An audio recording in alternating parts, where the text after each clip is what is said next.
ഭൂമി തരംമാറ്റത്തിൽ ഇളവുമായി സർക്കാർ 10 സെന്റ് വിസ്തൃതിയുള്ള തണ്ണീർത്തട ഭൂമിയിൽ വീട് നിർമ്മിക്കാൻ ഭൂമി തരം മാറ്റേണ്ടതില്ല. 120 ചതുരശ്ര മീറ്റർ വീട് നിർമ്മിക്കാനാണ് അനുമതി. 5 സെന്റ് വിസ്തൃതിയുള്ള ഭൂമിയിൽ 40 ചതുരശ്ര മീറ്റർ വിസ്തീർണമുള്ള വാണിജ്യ കെട്ടിടങ്ങൾ നിർമ്മിക്കാനും ഭൂമി തരം മാറ്റേണ്ട. ആനുകൂല്യം ലഭ്യമാക്കാൻ ഉദ്യോഗസ്ഥർ ബാധ്യസ്ഥരാണെന്നും ഉത്തരവിലുണ്ട്. ഗോപാൽ ശിലാസനൽ വിവരങ്ങൾ നൽകും. ഗോപാൽ, എങ്ങനെയൊക്കെയാണ് ഇളവ് നൽകുന്നത്? എന്താണ് ഉത്തരവിൽ പറയുന്നത്?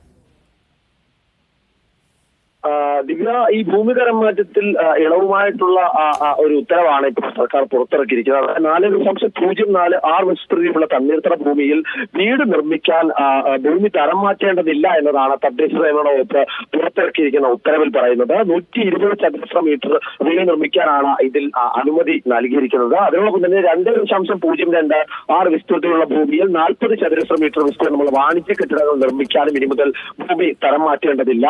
ഇത്തരം നിർമ്മാണങ്ങൾക്ക് വിശദമായി തന്നെ ബിൽഡിംഗ് പെർമിറ്റ്, ഇത്തരം നിർമ്മാണങ്ങൾക്ക് ബിൽഡിംഗ് പെർമിറ്റ് നിഷേധിക്കുന്ന സാഹചര്യം നിലനിൽക്കുന്നുണ്ട്. അതുകൊണ്ട് തന്നെ ആ ആനുകൂല്യം ലഭ്യമാക്കാൻ, എല്ലാ തരത്തിലുമുള്ള ആനുകൂല്യങ്ങൾ, നിയമപരമായ ആനുകൂല്യങ്ങൾ ലഭ്യമാക്കാൻ ഉദ്യോഗസ്ഥർ ബാധ്യസ്ഥരാണ്. ആ ബാധ്യസ്ഥർ ആയ ഉദ്യോഗസ്ഥർ അതിൽ വീഴ്ച വരുത്തുന്നതായി എന്തെങ്കിലും ശ്രദ്ധയിൽപ്പെട്ടാൽ, അത് തെളിയിക്കപ്പെട്ടാൽ അത്തരക്കാർക്കെതിരെ നടപടിയെടുക്കുമെന്നും തദ്ദേശ സ്വയംഭരണ വകുപ്പ് പുറത്തിറക്കിയ ഉത്തരവിൽ പറയുന്നുണ്ട്. നേരത്തെ സൂചിപ്പിച്ച 2.02 വിസ്തീർണ ഭൂമിയിൽ 40 ചതുരശ്ര മീറ്റർ വിസ്തീർണമുള്ള വാണിജ്യ കെട്ടിടങ്ങളാണ് ഭൂമി തരം മാറ്റാതെ നിർമ്മിക്കാൻ അനുമതി നൽകുന്നത്. അതോടൊപ്പം തന്നെ നേരത്തെ സൂചിപ്പിച്ചതുപോലെ 120 ചതുരശ്ര മീറ്റർ വീട് നിർമ്മിക്കാൻ 4.04 വിസ്തൃതിയുടെ തണ്ണീർത്തട ഭൂമിയിൽ ഭൂമി തരം മാറ്റേണ്ടതില്ല എന്നും ഈ ഉത്തരവിൽ പറയുന്നു.